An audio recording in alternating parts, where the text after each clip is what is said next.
কিছু ঘণ্টা পিছতে আমি মানে ভাৰতবৰ্ষৰ ৭৫ বছৰ স্বাধীনতা দিৱস আমি উদযাপন কৰিম আৰু যেহেতু আমাৰ মানে হৰ ঘৰ তিৰংগা এটা উদ্দেশ্য লৈ আমি আজি এই ৰেলীখন ওলাইছোঁ আৰু যাতে ঘৰে ঘৰে তিৰংগা হয় আৰু সকলোকে যাতে আমি জাগ্ৰত কৰি তুলিব পাৰোঁ তাৰ কাৰণে আমি চালাকাটি শ্ৰমিক ইউনিয়নে আজি এই ৰেলীখন অৰ্গেনাইজ কৰা হৈছে। আমি এটা দেখা আজি ৭৫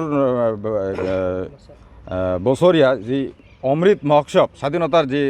অমৃত মহোৎসৱ এই উপলক্ষে আমি ঘৰ ঘৰ তিৰংগাৰ যেহেতু নৰেন্দ্ৰ মোদী তথা গোটেই দেশে যিখিনি পালন কৰি আছে সেই হিচাপে আমিও আমাৰ এই অঞ্চলত আমি সৰ্বসাধাৰণ মানে মানুহৰ লৈকে আকৰ্ষণ কৰাৰ কাৰণে এই প্ৰত্যেকজন মানুহক স্বাধীনতাৰ যি সন্মান সেইখিনি সন্মান দিয়াৰ কাৰণে আমি প্ৰত্যেকজন ব্যক্তিৰ ওচৰত যাম আৰু প্ৰত্যেকজন ব্যক্তিক আমি এই স্বাধীনতা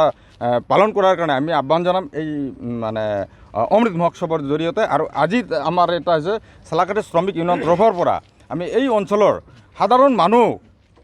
আমি স্বাধীনতা সংগ্ৰামৰ বিষয়ে স্বাধীনতা আমি উপভোগ কৰাৰ বিষয়ে আমি আলোচনা কৰিম আৰু আমি মানুহখিনিক এই স্বাধীনতা দিৱস পালন কৰাৰ কাৰণে আহ্বান জনাম। এইটো হৈছে আমাৰ আজিৰ উদ্দেশ্য।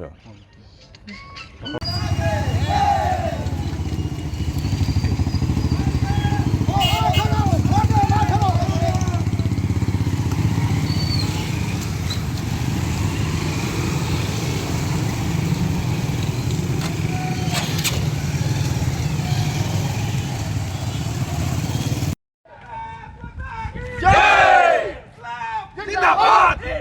जिंदाबाद जिंदाबाद जिंदाबाद